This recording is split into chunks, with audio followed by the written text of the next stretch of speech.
Breaking news విశాఖలో భారీ చోరీ జరిగింది. రెడ్డి కంచపాలెంలో దొంగలు బీభత్సం సృష్టించారు. హైవే దగ్గరలోని ఇంట్లో చొరబడ్డారు దుండగులు. దాదాపు 12 తులాల బంగారం, 3 లక్షల నగదు కారుతో పరారయ్యారు. ఆదివారం అర్ధరాత్రి దాటాక ఇంట్లోకి వచ్చారు దుండగులు. వృద్ధురాలు, ఆమె మనబడి చేతులు కాళ్ళు కట్టేసి చోరీ చేశారు. మారకవలస దగ్గర కారును వదిలేశారు దొంగలు. వైజాగ్లో దొంగల బీభత్సానికి సంబంధించిన దృశ్యాలు మనం చూస్తున్నాం. మారకవలస దగ్గర కారును వదిలేసి దొంగలు పరారయ్యారు. ఓ వృద్ధురాలు, ఆమె మనబడి చేతులు కాళ్ళు కట్టేసి మరి చోరీ చేసినట్టుగా మనకు అర్థమవుతుంది. విశాఖలో ఘరానా దోపిడీ దొంగల బీభత్సానికి సంబంధించిన దృశ్యాలు చూస్తున్నాం. భారీ చోరీ జరిగింది. నగరంలోని రెడ్డి కంచపాలెంలో దొంగలు బీభత్సం సృష్టించారు. జాతీయ రహదారి సమీపంలో ఉన్న ఇంట్లోకి చొరబడి 12 తులాల బంగారం, 3 లక్షల నగదు ఓ కారుతో పరారయ్యారు. ఆదివారం అర్ధరాత్రి దాటాక 1 గంట సమయంలో ఈ ఘటన చోటు చేసుకుంది. ఇంట్లో ఉన్న వృద్ధురాలు, ఆమె మనబడి కాళ్ళు చేతులు కట్టేసి దోపిడీకి పాల్పడ్డారు. పోలీసులు ఘటనా స్థలానికి చేరుకొని పరిశీలించారు.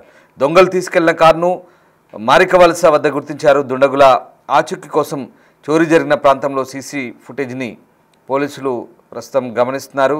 ఆ ప్రాంతంలో మొత్తం పోలీసులంతా కూడా క్షుణ్ణంగా పరిశీలిస్తున్న సిచ్యువేషన్ మనకు కనబడుతూ ఉంది. విశాఖలో జరిగిన ఈ చోరీకి సంబంధించి స్థానికంగా కలకలం రేగింది. ఒకసారిగా భారీ చోరీతో విశాఖలో పోలీసులు కూడా అప్రమత్తమైన పరిస్థితి. ప్రస్తుతం ఆ చోరీకి సంబంధించిన దృశ్యాలు మనం చూస్తూ ఉన్నాం.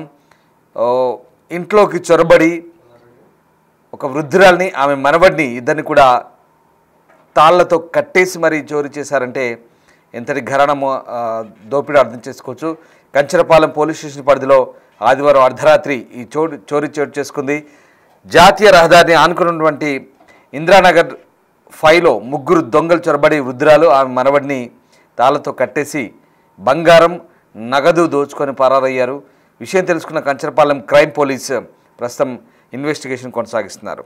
రైట్, మా విశాఖ ప్రతినిధి రాజు జాయిన్ అవుతున్నారు. రాజు, విశాఖలో జరిగిన ఈ చోరీకి సంబంధించి పోలీసులు ఏం చెప్తున్నారు? ప్రస్తుతం నిందితుల కోసం గాలిస్తున్నారా? ఈ ఘరానా చోరీకి సంబంధించి పోలీసులు ఎట్లాంటి దర్యాప్తు కొనసాగుతారు? కంచరపాలెం ఇందిరానగర్ లోని 5వ లైన్ లో ఈ చోరీ అయితే జరిగింది. ముఖ్యంగా అర్ధరాత్రి సమయంలో ఇంచుమించుగా సోమవారం తెల్లవారుతున్నటువంటి సమయంలో 3 గుర్తు తెలియని వ్యక్తులు ఆ ఇంట్లోకి చొరబడి ఒక వృద్ధురాలు, అదేవిధంగా ఆమె మనవడిని తాళ్లతో కట్టివేసి వాళ్ళు 10 తులాల బంగారం, 3 లక్షల నగదు, ఒక XUV 700 కారును కూడా అక్కడి నుంచి దొంగిలించుకుని వెళ్ళినటువంటి సంఘటన ఇది. అయితే ముఖ్యంగా చూస్తే ఇది ఒక రెక్కీ చేసి ఈ దొంగతనం చేసినట్లుగానే తెలుస్తుంది. ఎందుకంటే ఇంట్లో ఎవరు లేని సమయం చూశారు. ముఖ్యంగా లేవలేనటువంటి, ఎదురు తిరగలేనటువంటి ఆ వృద్ధురాలు, అదే విధంగా ఆ చిన్న మనమడు, ఇద్దరు ఉన్నారు. ఇద్దరు కూడా వచ్చినటువంటి దొంగల్ని ఎదురు తిరగడమో, కేకలు వేయడమో, లేకపోతే ఎవరన్నా సాయం తీసుకోవడమో జరిగే అవకాశం అయితే లేదు. అట్లాంటి వాళ్ళు ఉన్నటువంటి ఇంటిని టార్గెట్ గా చేసుకున్నటువంటి గుర్తు తెలియని ఈ దొంగల ముఠ వీళ్ళు చోరీ అయితే చేసినటువంటి పరిస్థితి ఉంది.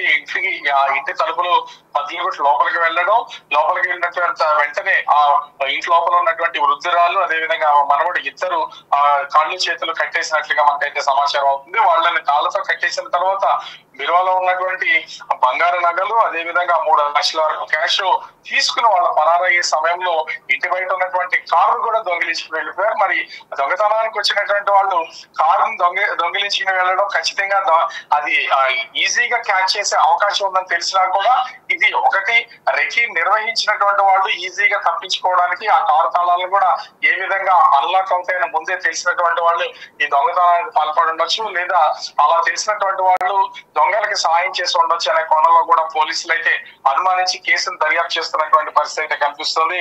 కంచరపాలెం క్రైమ్ పోలీసులు ప్రస్తుతం కేసును దర్యాప్తు చేసి ఈ కేసుని నమోదు చేసి దర్యాప్తు చేస్తున్నటువంటి పరిస్థితి అయితే కనిపిస్తుంది. అయితే వృద్ధురాలు కానీ, ఆమె మనవడు కానీ ఆ సమయంలో ఏం జరిగిందో తమకి అర్థం కావట్లేదు, భయభ్రాంతులకు లోనయ్యామని వాళ్ళైతే చెప్తున్నటువంటి పరిస్థితి ఉంది. బయటకు మాట్లాడడానికి వాళ్ళు కానీ, కంచరపాలెం క్రైమ్ పోలీసులు కానీ ముందుకు రావట్లేదు. ప్రస్తుతం కేసు అండర్ ఇన్వెస్టిగేషన్ ఇన్వెస్టిగేషన్ లో ఉంది కాబట్టి కొన్ని వివరాలను కనుక బయటికి పెడితే ఖచ్చితంగా దొంగలు ఎస్కేప్ అయ్యే అవకాశం ఉంటుంది. వాళ్ళని తక్కువ టైంలోనే మేము పట్టుకుంటామని పోలీసులు అయితే చెప్తున్నటువంటి పరిస్థితి అయితే ఉంది. కానీ మా వృద్ధురాలు అదేవిధంగా మనడు ఇద్దరు ఉన్నటువంటి సమయంలో వెళ్లి వాళ్ళ భయానికి గురి చేసి వాళ్ళ కాళ్ళు చేతులు కట్టేసినటువంటి సంఘటనతో ఒక్కసారిగా ఉల్లిపడినటువంటి పరిస్థితి అయితే ఉంది. ఎందుకంటే ఈ విధమైనటువంటి చోరీలు ఎక్కడన్నా తలుపులేసినటువంటి ఇళ్లకు దొంగలు పడడం, ఇంట్లో ఉన్నటువంటి బంగారం గాని డబ్బులు గాని ఇతర వస్తువులు గాని చోరీ చేసుకు వెళ్తున్నటువంటి చూస్తున్నాం.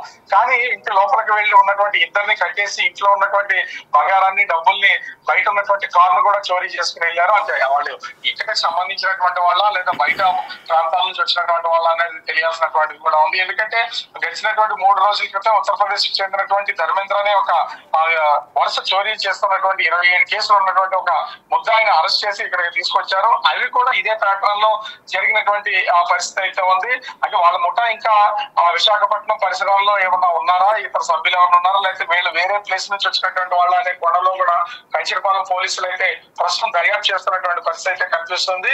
అయితే వాళ్ళు స్టేట్మెంట్ ఇవ్వడానికి కానీ ఆ దొంగతనం జరిగిన అండర్ ఇన్వెస్టిగేషన్ ఉన్నా కానీ దాని వివరాలు బయట పెట్టడానికి కానీ పోలీసులు అయితే ప్రస్తుతం నిరాకరిస్తున్నటువంటి పరిస్థితి కనిపిస్తుంది. Ramdas right sir, thank you Raju. So మొత్తం మీద విశాఖలో దోపిడీ దొంగల బీభత్సం కొనసాగింది.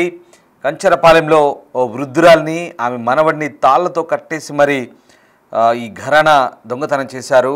నగరంలోని రెడ్డి కంచరపాలెంలో దొంగల బీభత్సం కొనసాగింది. నేషనల్ హైవే పక్కన ఉన్నటువంటి ఇంట్లోకి చొరబడి 12 తులాల బంగారం, 3 లక్షల నగదు కారుతో పరారయ్యారు. కారుని మారికవలస దగ్గర వదిలేసి పారిపోయారు దొంగలు. ఆదివారం అర్ధరాత్రి దాటాక 1 గంట సమయంలో ఈ ఘటన చోటు చేసుకుంది. ఒకసారి ఆ దృశ్యాలు చూడొచ్చు. చెల్లా చెదురుగా వస్తువులన్నీ పడేశారు. అదిగో ఆవిడే వృద్ధురాలు, ఆమెని తాళ్లతో కట్టేశారు. ఆమె మనవడిని కూడా ఇద్దరిని తాళ్లతో కట్టేసి వాళ్ళని బెదిరించి దొంగతనానికి పాల్పడ్డట్టుగా మనకు అర్థమవుతుంది. హైవే పక్కన ఇల్లు ఉండడం, పెద్దగా ఆ ప్రాంతంలో జనసంచారం లేకపోవడంతో దొంగలకు ఈజీగా మారింది. అలాగే ఈ దొంగతనానికి సంబంధించి ముందే రెక్కి చేసినట్టుగా కూడా పోలీసులు భావిస్తున్నారు. దీంతో పని సులువుగా మారుతుందని భావించిన దొంగలు ఏకంగా ఇంట్లో ఉన్నటువంటి కారుతో సహా పరారయ్యారు. కానీ కారును మాత్రం మారికవలస అనే ప్రాంతంలో వదిలేసి వెళ్ళిపోయారు. అక్కడి నుంచి దొంగలు పరారైనట్టుగా తెలుసు. ప్రస్తుతం ఈ ఘటనకు సంబంధించి పోలీసులు క్లూస్ టీమ్ ఆధారంగా దర్యాప్తు కొనసాగిస్తున్నారు. అలాగే అక్కడ ఉన్నటువంటి సీసీటీవీ ఫుటేజ్ని కూడా పోలీసులు పరిశీలిస్తున్నారు. ఎవరైనా తెలిసిన వ్యక్తుల పనైనా లేదా అంతర్రాష్ట్ర దొంగల ముఠా ఈ దొంగతనం చేస్తుందా? మొత్తం మీద పోలీసులు అయితే వాటిని ఆరా తీసే పనిలో ఉన్నారు. ఇక ఈ ఘటనకు సంబంధించి ప్రస్తుతం అయితే పోలీసులు లోతైన దర్యాప్తు చేస్తున్నారు.